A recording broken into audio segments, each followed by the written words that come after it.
Are you ready to take the first big step in launching your business in Missouri by registering a DBA, but kind of don't know where to start? Well, stay tuned to this explainer to learn absolutely everything you need to know. Welcome, everyone. Today, we're breaking down the exact process for legally operating your business under a brand name in the Show Me state. Because honestly, whether you're a sole proprietor just launching a side hustle or an established LLC looking to completely rebrand, mastering this process is absolutely essential. Okay, let's just do a quick flyby of our agenda for today.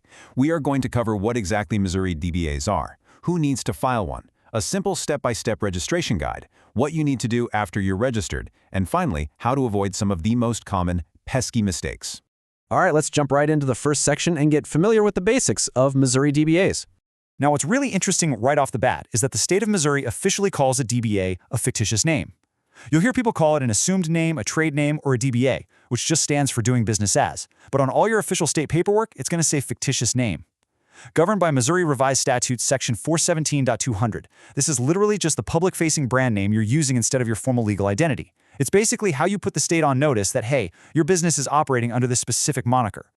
Think of it like this. Let's say your legal name is James Carter. If you're operating a business just using your own legal name, you actually don't need a DBA. But if you decide to market yourself to the public as Sparkle Pro Cleaning, well, that second name is your DBA, and using it triggers the state's registration requirement. This exact same rule applies to formal entities too. So if you formed Heartland Holdings LLC, but you paint Heartland Pest Control on the side of your work trucks, you've got to register that fictitious name. But wait, it is absolutely crucial that we understand what a DBA does not do, because there's a lot of confusion out there. A fictitious name registration is purely a branding tool. It does not provide any personal asset or liability protection. Only a formal entity, like an LLC or a corporation, is going to do that. It also doesn't give you exclusive rights to the name. Someone else could legally register the exact same DBA in Missouri unless you go out and get a federal trademark. And just to be clear, it doesn't replace your local business licenses, it doesn't grant you an EIN from the IRS, and it definitely doesn't create a new legal entity. Your underlying legal and tax structure stays exactly the same. So, let's move right along to Section 2.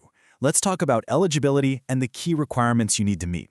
Missouri law is actually crystal clear on this. Whether you're a solo freelancer, a general partnership, or a massive established corporation that simply wants to drop the ink from your storefront sign, you have to formally register that alternative name. If the name on your marketing materials doesn't perfectly match the true legal name on your formation documents or your birth certificate, yep, a DBA is required. Now this is where you really need to pay attention. You have exactly 5 days, just 5 days, after you first use that name publicly to file your registration in Missouri. If you miss that tiny 5-day window, you're technically operating unlawfully. And the consequences are no joke. You could face misdemeanor charges. And even crazier, Missouri courts have held that businesses operating under unregistered fictitious names might actually be barred from enforcing business contracts in court. So if a client just flat out refuses to pay you, you might not be able to collect your money, simply because you forgot this registration. Okay, now that we know the stakes, let's dive into Section 3, the exact step-by-step registration guide. Thankfully, the actual process is broken down into 3 super manageable steps. First up, you've got to search the Missouri Secretary of State's Business Entity Search Database to make sure your desired name is even available. Second, you'll complete the official paperwork, which is known as Form Corp 56, or the registration of fictitious name.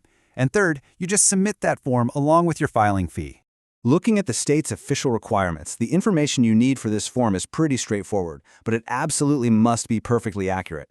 You're going to need to provide the exact fictitious name, your business address, the names of all the owners, and their ownership percentages, which, by the way, have to total exactly 100%.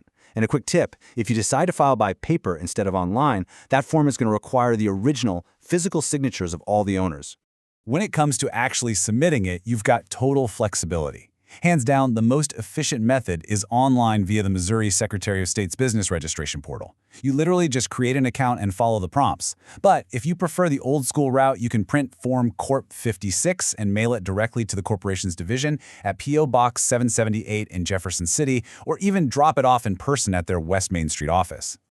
Okay, this is my absolute favorite part of this entire process. The state filing fee is an incredibly affordable $7. I mean, $7. That's it. There are no massive upfront state fees to start building your brand identity here. And it's also really worth highlighting that if you're active duty military, which includes the Missouri National Guard, the state has a Startup for Soldiers program that completely waives this $7 fee when you're creating a new business. All right, so you filed the paperwork, you paid your $7, and you're official. Let's head into Section 4. What happens after registration? So your shiny new fictitious name registration is valid for exactly 5 years. Seriously, set a reminder on your phone right now, because the state of Missouri is not going to send you an automatic reminder when this is about to expire. You have to proactively file for a renewal within the 6 months prior to that 5-year expiration date. Because if you just let it expire, there's no reinstatement. You literally have to start over from scratch and file a brand new registration. Now, over a half-decade, things in your business might change, right? If your business simply moves to a new physical address, no problem. You can easily file a correction or an amendment online for another $7. But if you decide you want to completely rebrand and change the name itself, or if the ownership structure of the business changes, an amendment just won't cut it. In those specific cases, you've got to cancel the old DBA and file a brand new registration. Let's wrap things up with Section 5, looking at how to avoid common mistakes, plus a few rapid-fire FAQs. Here's a massive pitfall that trips up so many business owners. When you're filling out the ownership section, it has to match your legal reality perfectly. If your LLC is the owner of the DBA, you must list the full legal company name of the LLC as the 100% owner on that form. Do not list yourself, the individual human, as the owner if the LLC actually owns the business.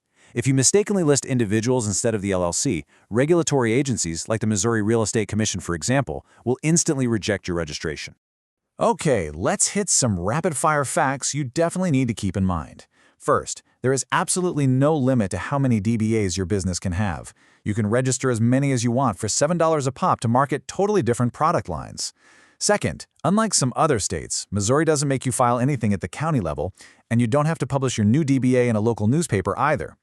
Finally, and I can't stress this enough, registering a DBA in Missouri does not grant you exclusive rights to the name. That means someone else could legally register the exact same DBA tomorrow. So, if you want exclusive nationwide protection, you really need to look into a federal trademark. And with that, you have a complete step-by-step roadmap to launching your brand identity safely and legally in Missouri. Now, I do need to leave you with our professional reminder that this explainer is intended for informational purposes only and should not be considered as legal advice. Please consult with a legal professional or the appropriate state authorities for the most accurate and current guidance regarding DBA registration in Missouri. But honestly, the process is incredibly clear, the fee is wonderfully low, and the benefits of building a strong, recognizable brand are limitless. So the only question left is, now that your brand identity is legally secured, how will you differentiate your new Missouri legacy from the competition?